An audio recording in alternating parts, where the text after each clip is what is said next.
pessoal, sou o Zé Luiz, locutor, apresentador, radialista e eu sempre esqueço de alguma coisa, mas eu devo ser. Você é muito simpático, Zé. Você sempre é muito simpático, eu amo. Eu sou Bebé Salvego, cantora e compositora, e você está no Tom, nosso programa de entrevistas musicais aqui no Toca no canal UOL. Gente, o nosso convidado de hoje, quando a gente vai apresentar, eu falo, para que apresentar? Porque todo mundo conhece.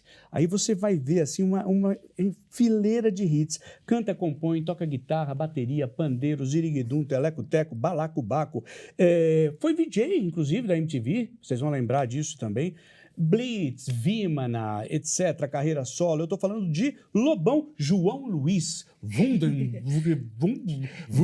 Wunderbar. Tudo bem, gente? Tudo bem? Zé.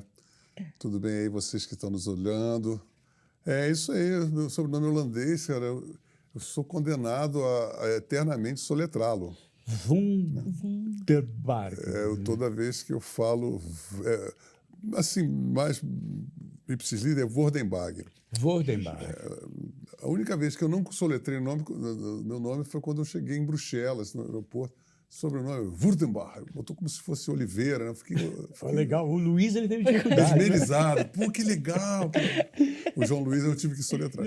João Luiz, seja bem-vindo, meu velho. A gente fica, eu fico muito impressionado quando chega um artista aqui que tem uma jornada tão grande, né? Como eu falei, eu estava lendo, a gente vai enfileirando teus hits, né? E a tua história, cara, que é super rica.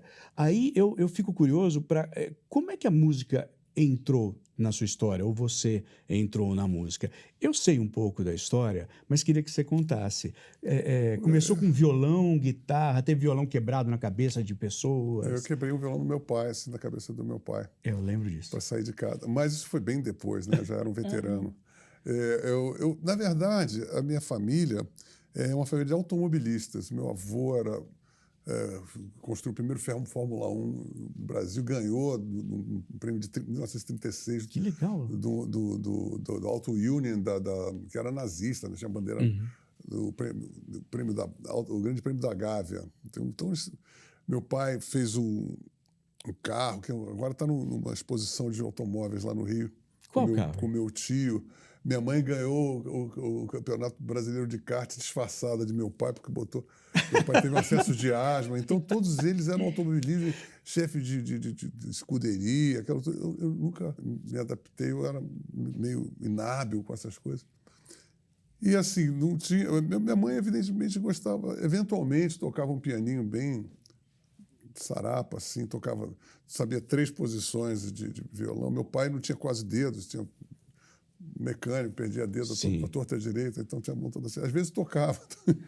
Mas era assim, né? Uma coisa assim, achava sempre assim, meu filho, música só como hobby, vai ser funcionário público, eles achavam o máximo. Carreiraça, eu ficava só arrepiado. E aí, como meu avô holandês dava chopadas, aquelas coisas, tinha um barris de madeira, de gelo, aquela coisa, tudo meio madeira, e ele fez um boliche, cara, no sítio lá, um pé direito enorme. E nesse boliche, o meu primo, com os amigos dele, foi montando uma bateria que também era de madeira, e eu achei que aquilo era um barril de chopp. Falei, por que esses caras estão fazendo com...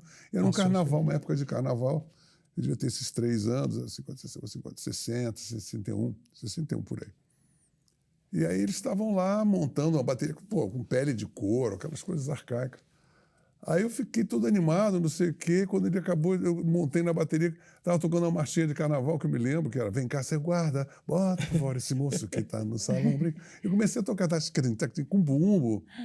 Aí o cara falou, mas o cara toca tudo coordenadinho. Aí eu fiquei super animado, né? Meu primo de 13 anos. Os caras falaram que eu toco coordenado, que legal. Aí eu pedi pro meu pai as baquetas. Aí eu ficava em casa tocando baqueta, botava uns caixotes e ficava tocando. Quando você ganhou a primeira bateria? Aí, cara, eu fiquei... aí, quando eu fiz 6 anos, eu ganhei a primeira bateria.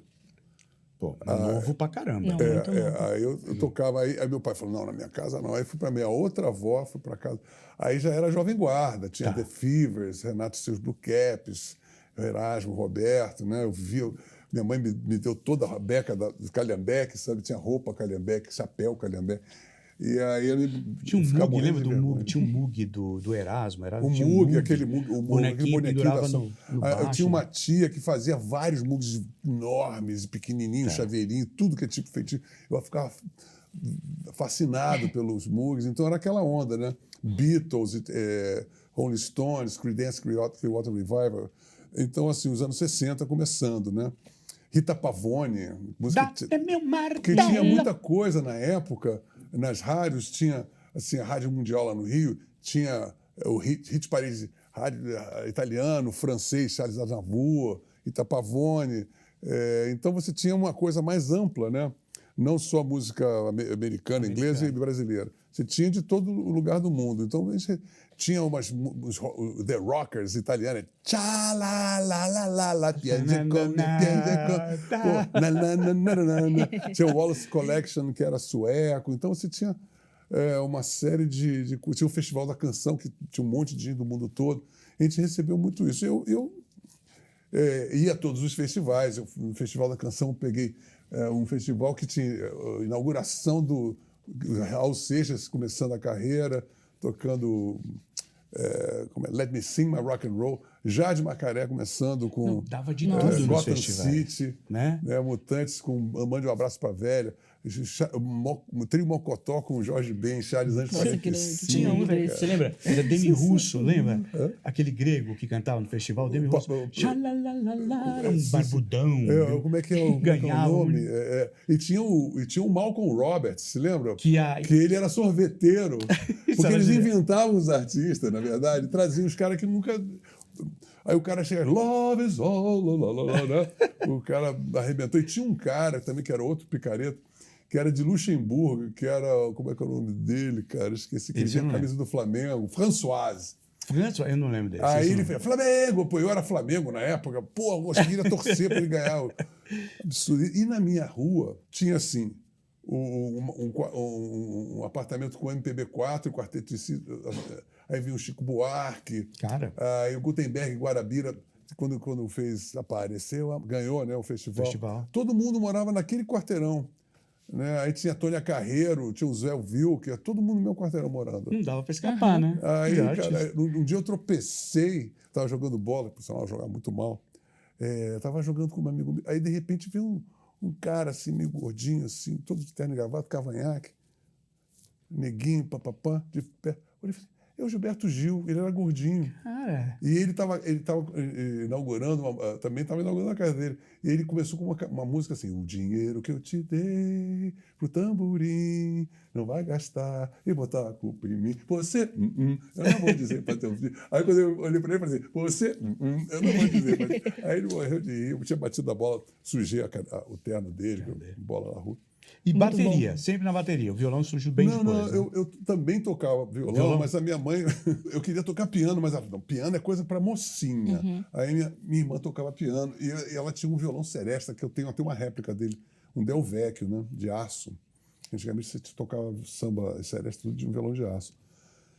E aí eu falei, poxa, mas eu queria ter uma guitarra, que eu fui na casa de um cara que tinha uma guitarra, eu achei mágico. Eu falei, cara, como é que é uma coisa assim...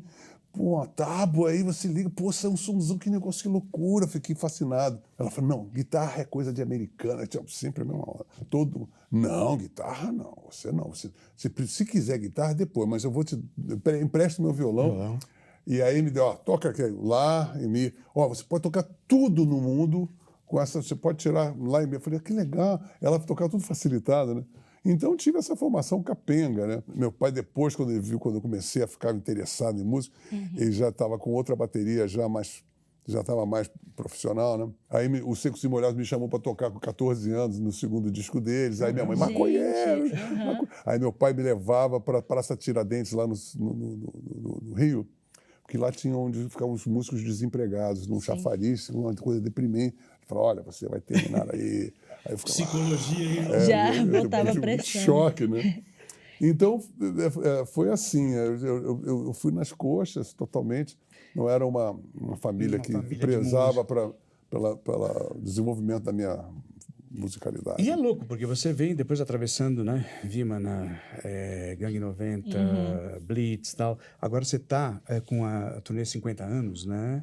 com os The Vanishing Volcanoes, né? Um 50 power trio, né? Me contaram que é uma coisa louca. Fala. É pressão, né? Eu queria Pressão. saber como que o público está reagindo em relação aos clássicos, aos sucessos, como que é para você cantar também, e em relação ao repertório, essas coisas, tudo. Eu sempre Fala sobre esse toquei, show. sabe? Sabe o que eu acho? Todo artista começa com falta de repertório, porque você lança um disco, aí tem que fazer um cover, não sei o quê, aí lança aquele disco, aí toca o disco todo. Aí no segundo disco você se fez um sucesso ou outro, pai, você começa a ser seletivo. Mas você sempre vai guardando os sucessos que você vai fazendo e, evidentemente, você não vai... Mesmo que, por exemplo, eu tenho uns sucessos que eu toco no bis, mas geralmente eu toco o bis, então você acaba tocando tudo. Aí você tem que ficar simplesmente editando uns shows ou outros, desde que eu me entendo por artista mesmo, eu toco aquelas músicas, mas aí eu ponho essa música, me chama, já teve uma época que eu botava ela no bis. Tá. Aí, agora eu tenho um chassi que eu sempre achei que essa é a fórmula básica para mim. Eu tenho 3 momentos no show. É o motor de arranque, que é só pancada, são 5, 6 pancadas. Depois é a curva, a coisa mais introspectiva, romântica, amorosa, barará, e depois a pancada da reta final, esse chassi. Dentro desse chassi, que é 1h30, às vezes 2 horas, dependendo de como for o show, mas geralmente 1h13, vamos dizer assim, eu ponho as músicas ali. Eu tive a sorte também de, quando eu virei independente, quando eu criei o Universo Paralelo, 97, 98, saí das gravadoras, vendi 100 mil cópias com a Vida Doce. E a Vida Doce foi eleita um dos 50 maiores discos da música popular brasileira, que é uma coisa incrível. Não tocou no rádio, não aconteceu nada. E eu acabei criando uma outra geração que nem sabia que eu existia nos anos 80, que isso é uma coisa interessantíssima. E a partir do Nostalgia da Modernidade em 95, parece que eu tive uma outra vida, uma outra encarnação, com outro público, com os... E as músicas eram assim, não vou tocar no rádio, então vou acelerar e vou acelerar. Fazer o que eu quiser. E acabei conseguindo, mesmo sem tocar no rádio, ter highlights nos shows que não são sucessos que tocaram no rádio, mas que todo mundo canta, pelo menos todo mundo que vai lá. Então, para mim, é um trunfo, né? Eu poder tocar 8 músicas da Vida Doce, se eu quiser, ou do Canções Dentro da Noite Escura, ou desse último de inéditas, que é o Igor a Misericórdia. Fora agora desses 2 últimos trabalhos que eu fiz, foi o Eremitas da Montanha, que eu fiz colado com o lançamento do livro do Guia Politicamente Correto dos anos 80, eu fiz um disco duplo. Aí botei, desde o Planeta Água, e tem Geração Coca-Cola, tem Ira, tem todo mundo que você pode imaginar, que, tem hit dos caras, né? Tem Legião, tem Geração Coca-Cola, tem Eu Sei, tem... Então é ótimo, porque eu tenho... Aí agora lancei o Canções de Quarentena, que eu fiz 32 músicas, pensando que o mundo ia acabar. Falei assim, fui dentro do carro, fui pegar todas as minhas músicas, foram meu DNA da minha adolescência, brasileiras. Aí tem um pedaço de mim, do Chico Buarque, tem E você tocou todos os instrumentos? Todos os instrumentos. Tá, no quarentena, eu falei, vou tocar tudo. Aí toquei zabumba, acordeon, triângulo, tamborim, toquei Expresso 222. Expresso 222 era uma coisa que eu achava que era impossível. Parecia que eu estava aprendendo mandarim, porque é uma coisa lá do recôncavo. Eu passei 3 meses, assim, 10 horas por dia, tá, pum. Porque olha que eu toco arpejo clássico, não sei o quê, mas é uma outra ergonomia, cara, que é uma coisa que eu nunca exercitei. E acabei conseguindo tocar Expresso 2222, Roberto Carlos, Tony Tornado, BR3, Tim Maia, meus amigos, Luiz Melodia, que eu toquei com eu substituí Luiz Carlos da Black Hill, eu toquei na Black Hill com Melodia, lançando Mico de Circo, né? Então eu botei isso tudo no Canções de Quarentena. E aí também a gente tem esse... Aí eu toco disparado, prepare o seu coração. Eu toco na viola caipira. Toca queixa. Tem, eu gravei. Você gravou? Tu mixou também o disco? Gravei, mixei, masterizei tudo na minha casa. Cara, legal, velho. A única presença que não foi minha, né, foi a minha mulher, que ela cantou, ela falou assim, você vai cantar. Aí, por exemplo, eu vi a Tarde de Itapuã, Falei, tem a parte que você tem, que a Marília Medalha canta. Ela cantou, ela falou, pô, canta, ela sugeriu para eu cantar o Samba do Avião. Ela adora o Rio, ela é gaúcha, ela adora o Rio. Eu falei assim, então você vai cantar comigo também. Fez vários backing vocals também, arrebentou. Pô, na BR-3 parece ser uma negona. Na BR-3! Né? Não nada. E cada artista que você escolheu ali tem um significado específico, assim? Cada música que eu... Sim, todas as... Eu vi aquilo... Pô, a Disparada, eu me lembro que a primeira vez que eu cheguei em São Paulo, eu vim com um Cinca Jangada do meu pai, em 1966. Eu me lembro quando eu saí numa colina, assim, ele tinha um cartucho, sabe? Aqueles cartuchos Ray Conniff, Ray Charles. Grandão. E aí tinha as 10 mais do festival da Record daquela época que tinha Disparado. Então, a primeira cena que eu tenho de São Paulo é com Jair Rodrigues, meu brother, depois ficou meu amigão, cantando Disparada, que é uma coisa emocionante, né? Uma música que é arrebatadora. Para além da música, teve uns momentos muito interessantes, assim, de você anteceder algumas coisas. Teve o lance da numeração dos discos, né? Que era um negócio louco de pirataria, e você meio que encampou essa luta pela na verdade, serialização, sabe como é que eu chamo isso? Na verdade, essa luta é de uma classe, da nossa classe toda, e já vem desde 1970 com Luiz Gonzaga que começa. Por quê? Porque a pirataria, ela incidia dentro das gravadoras. Os CEOs de determinadas gravadoras, eu tenho uma determinada história escabrosa, que montavam, inclusive, montadoras de prensadoras de discos, fábricas de discos, em Mato Grosso, não sei o quê. O que fazia? Eles pirateavam a Major, a multinacional, e aquele disco que era da própria gravadora que eles representavam, eles pegavam cópias e prensavam cópias paralelas para vender e não prestar conta para a gravadora e, por isso, acabar com a nossa vendagem. A grana. E era isso que todo mundo sabia. E aquilo ali era... Quando eu fui falar com um determinado presidente de gravadora, ele falou assim, pô, Lobão, eu te adoro, você é um amor de pessoa. Eu ia ficar muito triste de ir ao teu enterro, cara. Que eu, tipo, Nessa você chique, está né? mexendo onde você não deve deve mexer. Tipo assim, né? Totalmente. Tanto é que na BPD, quando a gente ganhou a causa, né? O nosso querido Neemias Gueiros, que foi o nosso advogado, ele foi lá, tipo, tratado de Versalhes, o cara foi assinar a rendição, né? E aí eles foram, tipo, 10 horas da noite, lá na Barra da Tijuca, ele entrou, estava toda a rapaziada super a contragosto, evidentemente, ele foi lá, assinou a rendição da numeração, a lei da numeração saiu, ele pegou, botou na pastinha dele. Quando ele foi saindo, tinha a secretária, aquela paradinha toda, né? Aí ele viu um bloquinho timbrado da BPD, que ele era colecionador, ele falou assim, pô, dá para poder, eu faço coleção, você podia me dar esse bloquinho? A secretária muito simpaticamente cedeu o bloquinho. Aí ele, quando chegou no estacionamento, foi organizar a coisinha para botar na pasta, caiu uma ata. Essa ata eu fotografei, um papel avulso que caiu do bloquinho, dizendo muito assim, ameaçar artistas, não sei o quê, todo o roteiro de intimidação, e que eu soube vários artistas que escrever artigos, dizendo, não estou nem aí, não faço parte dessa turma. Um monte de gente fez isso. E eu fiquei sozinho. E aí, a última, substituí Lobão por um outro cara na música de outra tá tudo ali escrito. Ridicularizar Lobão no final. Eu tenho isso, eu botei no meu... É um trunfo, é um troféu de guerra, né? E aí eu fotografei lá e botei lá, tá na minha história. E achei engraçado, porque realmente aconteciam coisas assim. Eu estava com a minha mulher em Porto Alegre, eu tinha acabado de chegar lá, de repente estava naquela rua lá no centro, tinha um monte de alto-falantes, de rádio, aquela coisa bem pop, né? De repente, assim, atenção, sessão extraordinária. Isso era de manhã cedo. A gente estava pegando um táxi, acabaram de descobrir o corpo do roqueiro Lobão em Brasília, vítima de uma overdose de cocaína. Tipo assim, cara. Caramba, velho. Aconteciam coisas incríveis. A gente acabava se divertindo. Sim, mas, às vezes, mas assim, como ela era gaúcha, ela tem 532 irmãs, aí, porra, ele morreu, né? Era um certo contratempo, mas é um trem fantasma, né? Quando passa é bom, né?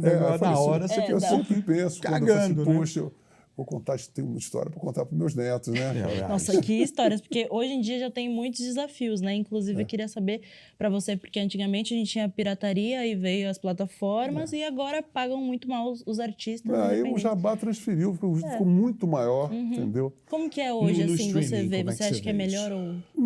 Não é melhor por vários motivos. Por exemplo, na época das gravadoras, a coisa mais legal que tinha é que eles cuidavam da carreira do artista. Por isso que você tem, no nosso inconsciente, o Roberto Carlos existe, o Tim Maia existe, eu existo, porque você entrava em todos os lugares. Hoje em dia tem artistas que às vezes vendem 500 mil vezes mais do que a gente, mas aí morre de avião, você sabe, pô, o cara... 500 milhões de seguidores, ninguém sabe quem é. Sabe quem é. Né? Antigamente, o Brasil inteiro sabia quem você era. E você tinha uma sistematização do seu trabalho. Então, o cara queria fazer um contrato de 4 anos, mas querendo automaticamente já renovar, já com um plano de carreira de 10. Né? Então, você ia lançar um disco por ano, aí o cara tinha uma editora, ele queria botar uma música na novela, que ia para o Brasil inteiro. Aí tocava em shopping center, tocava em tudo que é lugar, era onipresente, né? E a tua imagem ia tocando todas as semanas em programas de televisão, tocando na novela, tocando em todas as rádios. E a preocupação da gravadora em manter você crescendo, mesmo que eles pagassem as famosas luvas, que às vezes tinha luva assim, Mercedes-Benz, duplex. Para você assinar com determinada gravadora, te dava Mercedes, um duplex. Era uma coisa de alto. Ir para São Paulo, vai de helicóptero. Tudo assim, né? Para ver aquele elegancismo militante, né? Mas então, apesar de toda a bandidagem e todas as falcatruas que são pertinentes a qualquer tipo de profissão. Mas agora, eu ajudei, por exemplo, quando eu fui fazer o Acústico MTV, eu fiz um joint venture com a Sony. E a Sony era a antiga RCA, que foi a primeira gravadora a Casa do Samba, não sei o quê. E aí eu fui visitar o mesmo lugar, só que estava muito reduzido. O Alexandre Schiavo, quando me abriu, a gente nunca mais se... Voltando, né, às boas, ele abriu, o garçom, que estava lá, o garçom que nos atendia há 20 anos atrás, falou assim, olha, encolheu muito em função do seu empenho, né? Eu falei assim, eu fico muito feliz de saber que eu pude ter a força suficiente para poder encolhê-lo. Eu acho que isso é muito legal. Eu sozinho. Aquela esgrima, né? Mas, assim, eu realmente acho que eu fiquei preocupado, porque eu falei assim, eu não queria derrubá-los, eu queria simplesmente estabelecer critérios mais justos. Eu sempre falei isso para as pessoas. Não adianta derrubar a gravadora, porque ele vai ficar pior. Rádio é a mesma coisa. A rádio... toda a minha formação musical é rádio. Tem todos os entradas, aquela coisa. O Jabá existe em tudo que é lugar. Então, agora, o Jabá das plataformas é muito mais casca grossa, é muito mais... E o retorno se você tocar 1 milhão de vezes, você ganha 4 centavos. E é louco, né? Porque total. na teoria ficou mais simples. Quer dizer, você consegue... O teu som existe e você quer ouvir, está lá. Só que para ele chegar onde tem que chegar... Não chega mais. Não chega mais. Sabe o que é? Aí você tem nichos, né? Você vê na internet.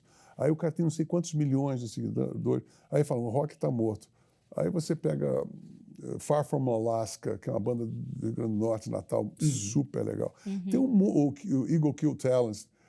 São bandas que tem um puta de um público, mas geralmente lá fora, ou muito nicho, sabe? Total. Mas muitos seguidores, sabe? Então, e isso acontece com todos os tipos de música, ou seja, rap, ou seja...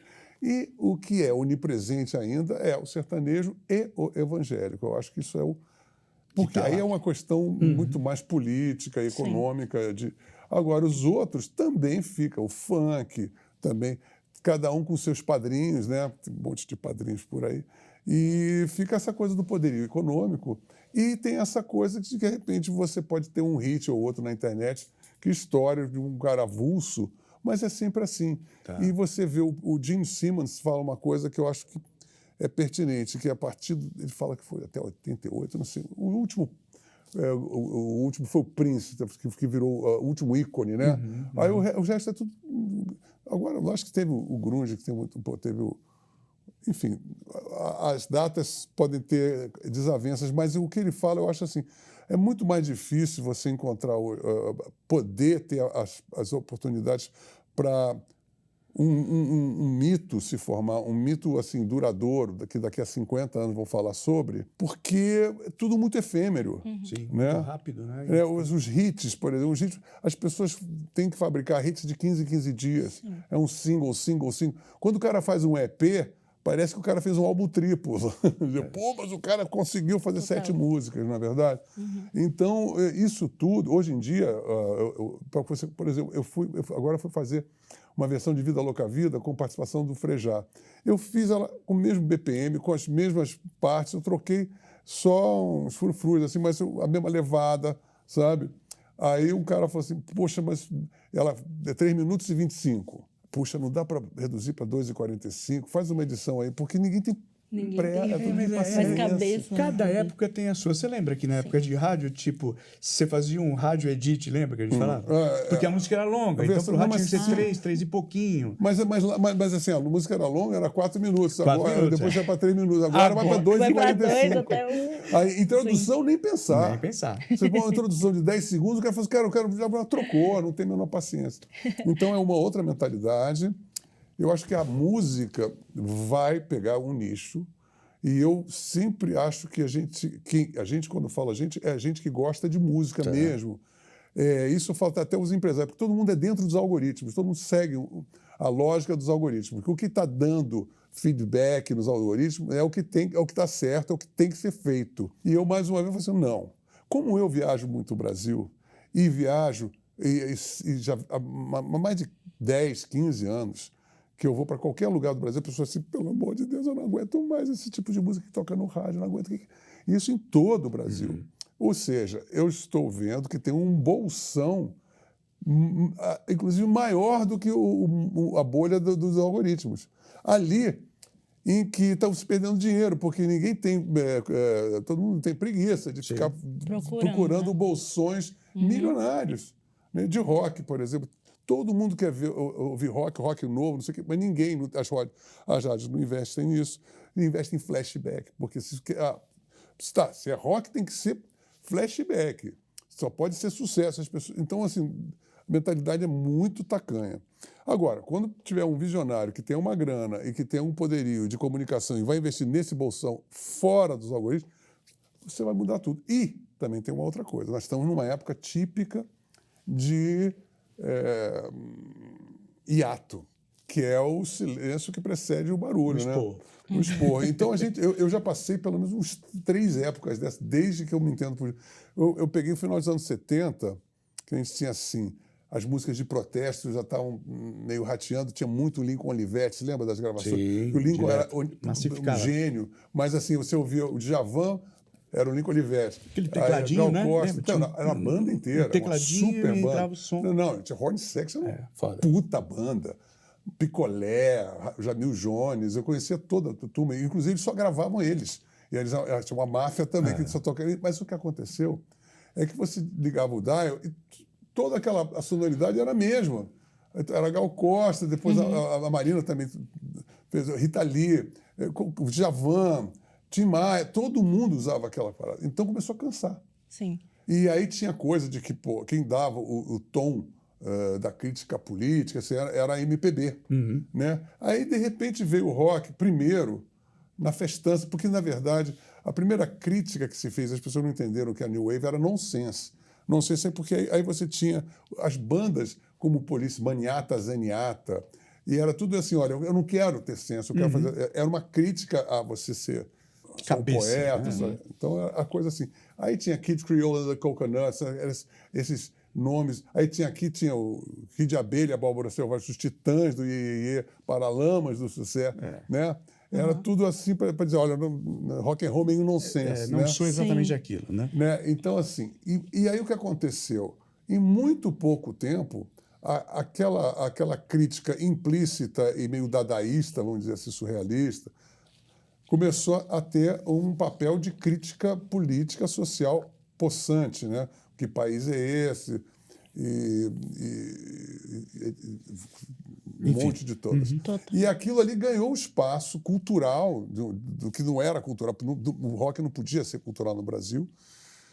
E a gente teve uma década de predominância e arrimo, né? O arrimo econômico da indústria era o rock, que levantou 80% a indústria em insumos, a indústria fonográfica brasileira. E foi aquela coisa justamente porque estava havendo um vazio, as pessoas não tinham para onde ir. Entrou aquilo que, com a Gangue 90, com Perdido na Selva. Perdido na Selva. Logo em seguida, veio a Blitz, que você não sabe, mas que foi realmente, levantou a cancela aí.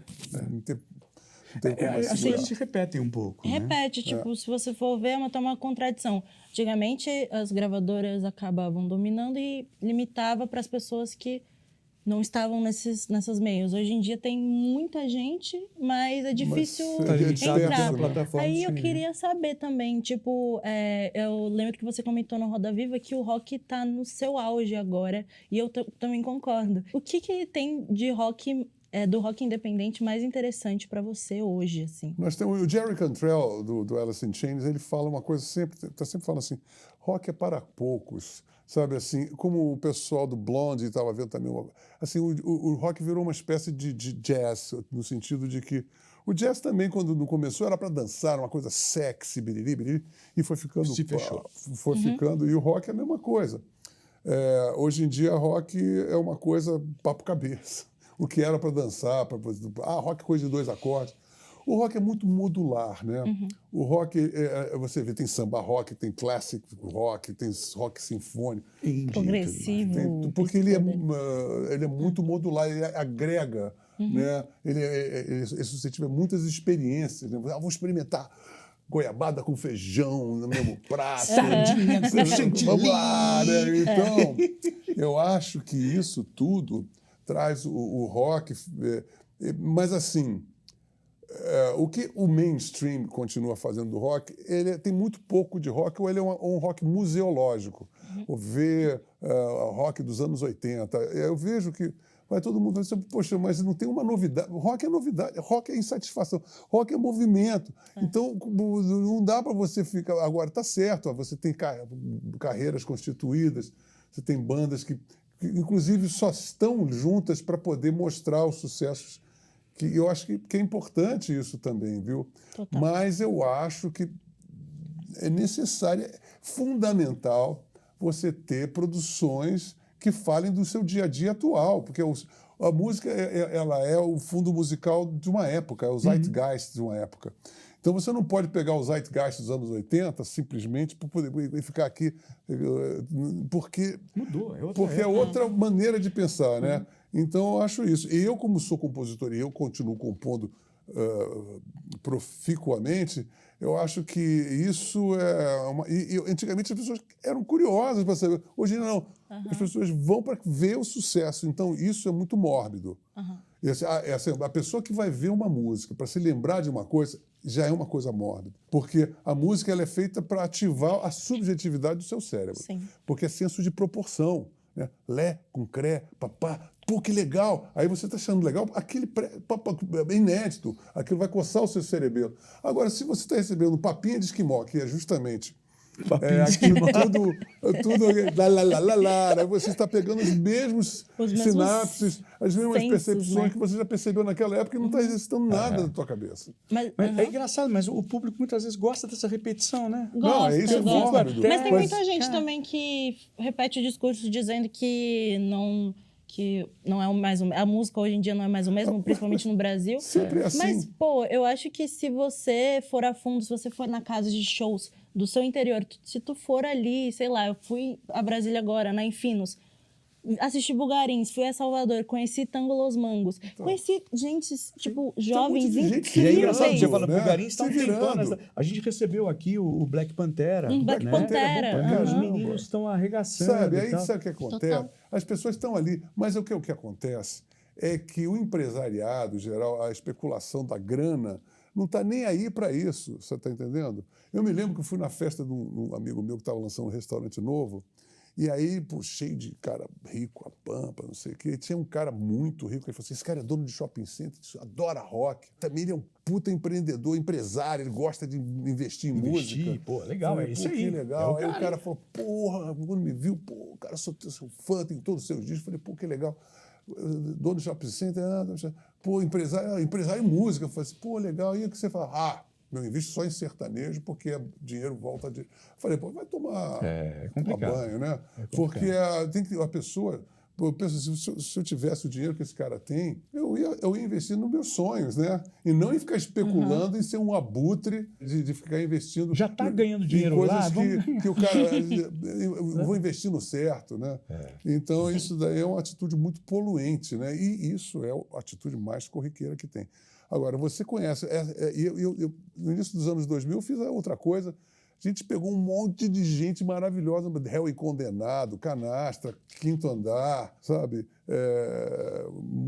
O Cachorro Grande, sabe? O Cascadura, o Réu e Condenado, um monte de gente legal pra caramba. E aí estava explodindo uma nova cena, mas ninguém investe, entendeu? Você músicas criativas que dariam hits, sabe? Poderiam tocar na novela, poderiam tocar...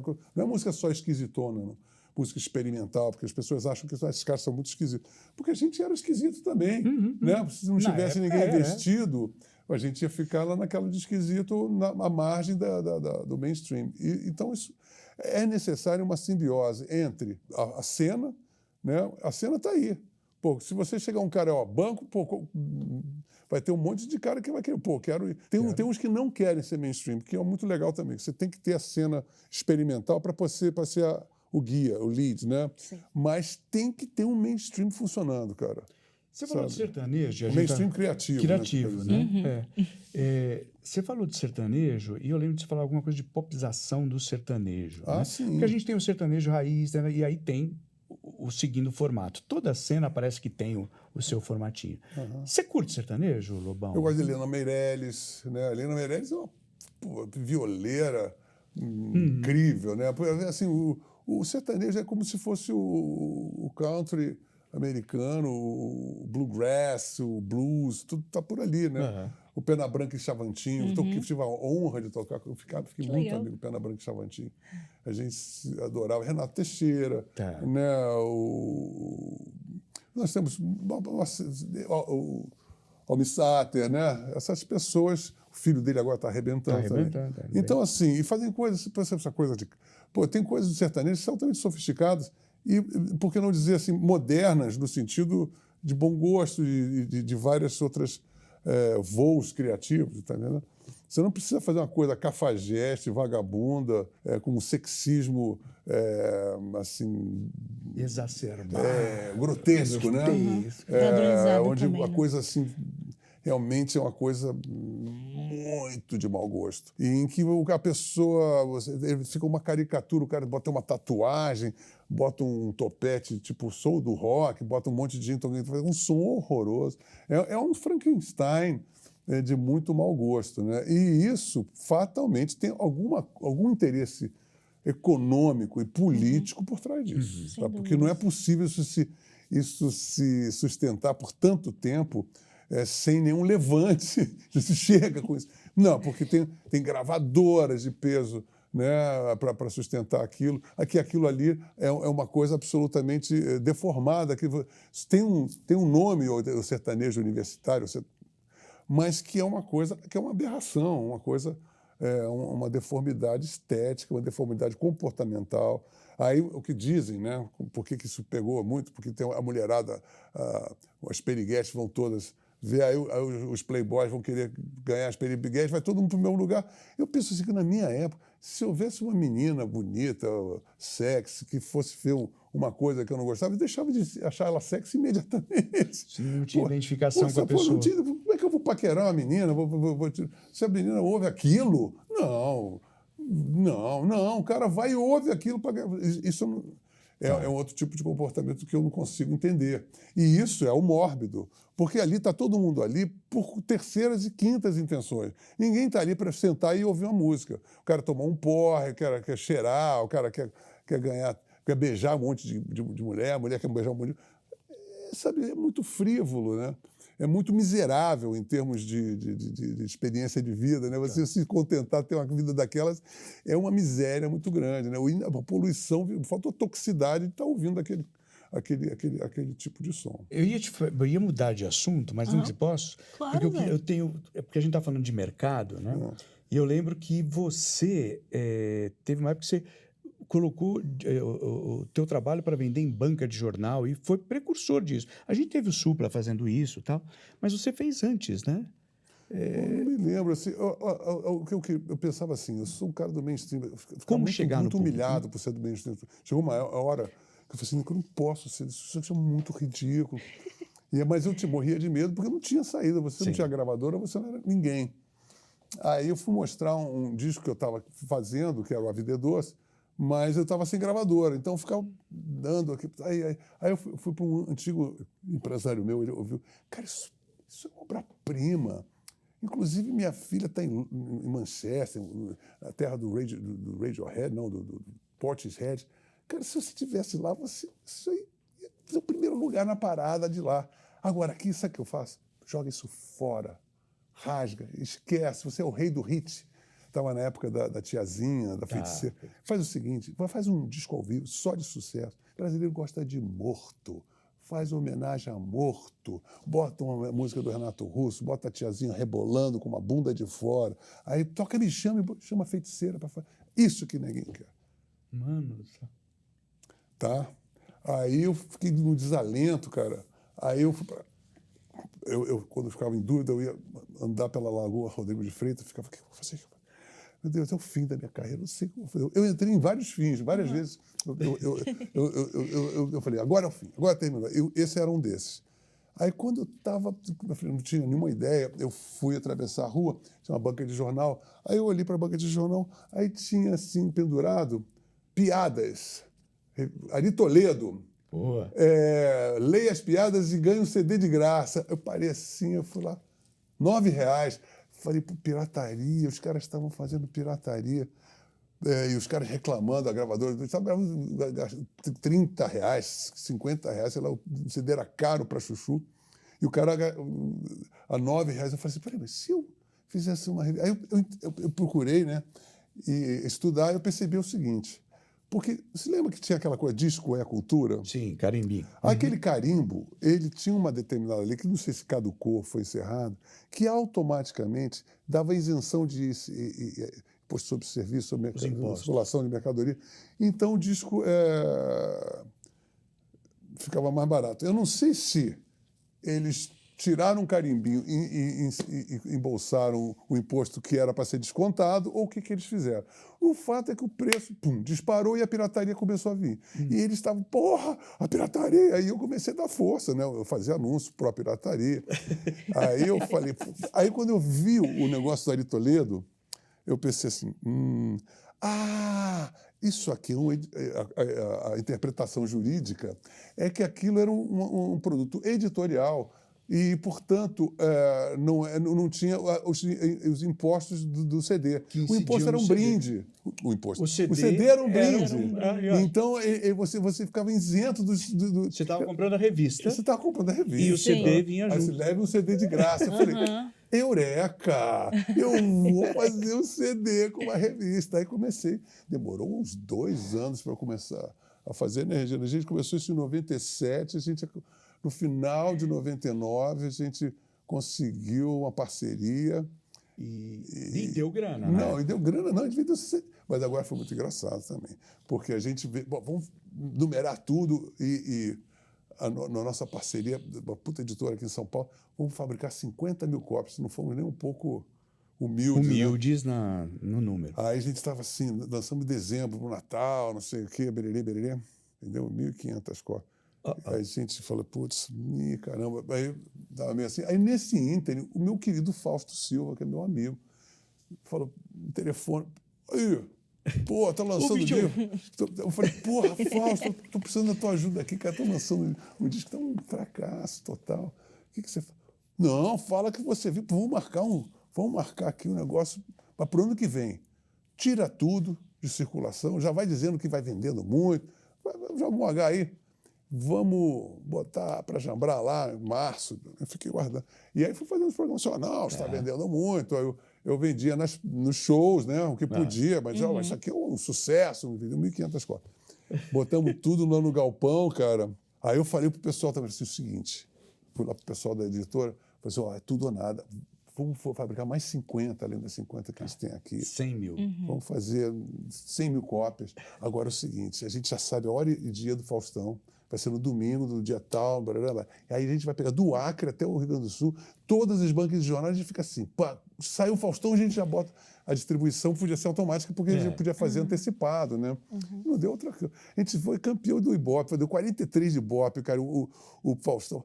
Meu querido João Luiz Valdemar Filho, aí botava aqui, esfregava, passou uma papa, passou o programa inteiro. E aí, eu, como não sabia tocar guitarra, eu estava fazendo, tenho que fazer um power trio por economia naquela época, mas eu não sabia tocar guitarra, não sabia ligar as coisas. Aí eu insistia, os caras falavam, toca Michel. Eu falei, não, vou tocar Vida Doce do dia. Aí quando chegou na hora, apertei o negócio lá, não saiu nada. Eu falei assim, caramba, saiu o som, cara, porque eu não sabia ligar, eu era um analfabeto musical. Aí eu tive que sentar no estrado deprimidamente, comecei, chove lá fora, aí todo mundo cantando, só a capela, né? Nada como um hit. Salvei. Nada como um hit. Deu um tremendo ibope, entre mortos e feridos, nos salvamos todos, e o disco ganhou 100 mil cópias, vendemos tudo, cara. Foram várias contingências, né? O Fausto aparecer, a ideia apareceu, e depois foi eleito um dos melhores discos. Porque também o disco era bom, né? Não era só uma ideia, um bom produto. Claro. O disco talvez seja o meu melhor disco. Você gosta dos... Por exemplo, eu lembro... Eu acho engraçado, porque às vezes eu fico pensando assim, que você aproveita as oportunidades também, Eu né? sou ponta de lança rompedora. Você vai dando peitada. Porque eu lembro que teve Vimana, depois Gangue 90, aí surgiu... Se eu estiver errado, você corrige, tá? Veio a Blitz, você tocou com a Blitz. Quando ia lançar a Blitz, você fez o disco inteiro. Quando ia lançar, você... Uou! Não, eu dei o nome à Blitz. Você lembra que o Police vinha para o Brasil. Aí eles ficavam... que a gente... Qual é o nome da banda? Eu falei, tem o Police, a gente podia ser a Blitz. O nome que todo mundo, em qualquer lugar do mundo, se fala Blitz, você já levanta as mãos. Levanta a mão. Se tem a polícia, tem o Blitz, né, cara? Aí o Evandro, que ainda era surfista, assim, eu ficava carioca, né? Pô, Loba, Blitz não, nós somos amor, coração, muito violento. Eu falei, porra, cara, Blitz é um monossílabo. Fala, Blitz, você já levanta a mão. Assusta. Já toma um documento, em qualquer lugar do mundo. Então, os nomes, não, de jeito nenhum. Aí foi. Tá bom, aí estávamos pensando, aí eles tocam o telefone. A namorada dele naquela época era a hostess do Caribe. Tá. Aí ela fala assim, aí, tô aqui uns lambilambes, botar os lambilambes aqui para o mimeógrafo, não é verdade? Olha lá, essa loucura. E a gente precisa dar um nome. Todo nome, né? Eu falei, poxa, infelizmente aqui nós não chegamos a conclusão nenhuma. Mas ninguém deu uma sugestão. Eu falei assim, eu dei uma sugestão, mas foi rapidamente rejeitado por todos, veementemente. Qual foi? Diga aí. Blitz do Caribe. Desligou, não queria nem saber. Aí, já de tarde, já estava Blitz. Ficou bem pra caramba, Blitz do Caribe. Eu falei, Evandro, a gente pode fazer o seguinte. Evandro, porra, tu me sacaneou. Não foi não, porque ele viu, ele estava comigo ali. Ele viu que eu não tinha. Eu falei, cara, não... Bom, e outra coisa. Eu falei, sabe de uma coisa? Já que você gosta de teatro, pega aqueles capacetes de mineração que tem, assim, aí a gente dá uma blitz na plateia. Aí a gente entra com cada um com 3 lanternas, assim. Legal. Aí a gente vinha com um capacete, com a lanterna aqui, 2 lanternas aqui, todos. Então, quando a banda entrava, a banda dizia, blitz! Pô! E aí, pô, foi muito legal. Foi um sucesso na primeira. Mas demorou, porque a gente demorou 2 anos, e aí a blitz virou um hobby. Porque cada um estava fazendo uma coisa, mas não dava certo nenhum. Aí eu comecei a tocar com a Gangue 90, substituir Gigante Brasil. Foi uma outra aventura. E aí o Bernardo Vilhena, eu e Marina Lima, o Bernardo e o amigo meu, Inácio Augusto, que foi uma pessoa muito importante na minha vida, falou assim, eu vou te bancar para você fazer uma demo com a senhora, num estúdio de 8 canais, lá do Chico Batera. Faz lá, cara, faz lá. E aí eu estava morando já no São Conrado e trouxe o Billy Forgeri, que era o tecladista da Gangue 90, para gravar o Cena de Cinema. E aí tinha ensaio da Blitz, a gente ensaiava, às vezes tinha um show aqui, um mafuá, uma coisa bem vagabunda, né? E aí eu falei assim, pô, Evandro, sabe de uma coisa? Eu acho que se a gente pusesse umas garotas na banda, eu acho que ia dar um pé. Porque, pô, está acontecendo isso na gangue, pô, dá sabe, um eflúvio um feminino. Acho que... Aí ele falou, pô, o Barreto está namorando uma menina que conhece uma outra, que era a Márcia Bulcão e a Fernanda Abreu, que era amiga da Márcia. E aí, como ensaiava lá, eles trouxeram as meninas, incorporaram, botamos o Billy Forget. Eu também estava tocando no mesmo tempo com o Power Trio do Lulu Santos, de leve, né? Aí o Antônio Pedro, que tocava no Mutantes, baixista memorável dos Mutantes, foi convocado, era eu, Antônio Pedro, eu na bateria, Antônio Pedro e o Lulu na guitarra. Aí eu tinha posto a Claudinha Niemeyer, que é uma puta baixista, mas ela brigou, foi embora.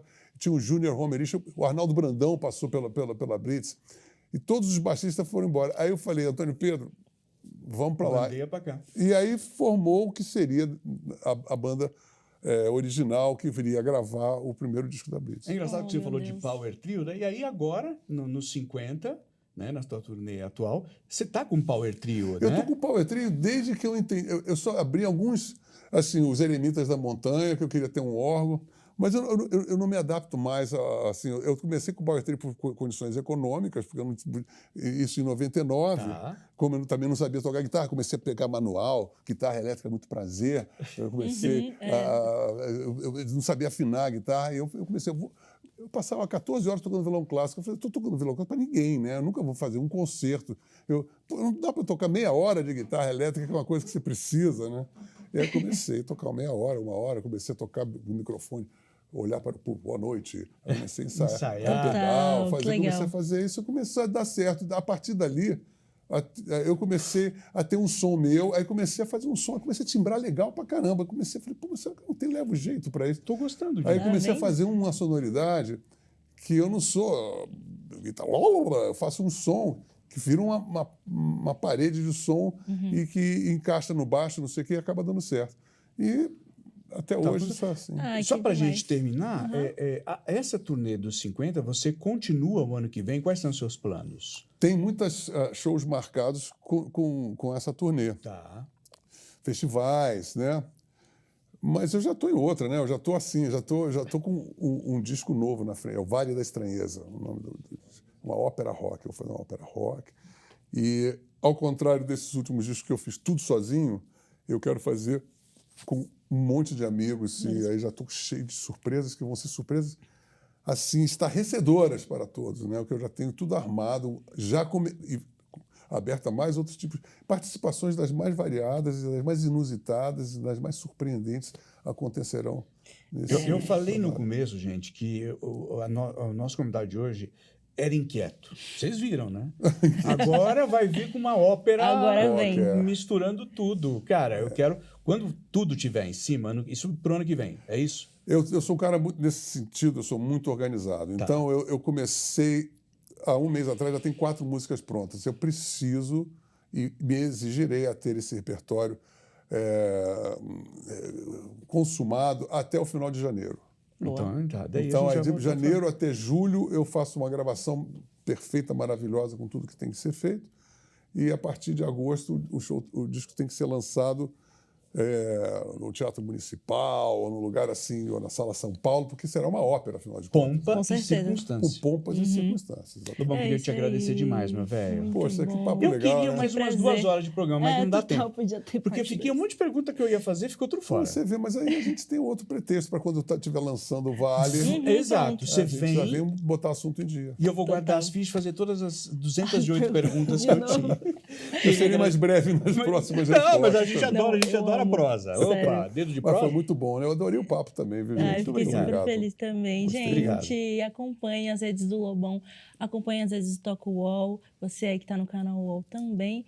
E é isso, o episódio chegou ao final. Até a próxima, compartilha. Beijo, tchau, Lobão. Obrigado, velho. Obrigada, Lobão. Obrigado, gente. Adorei, hein? Beijão.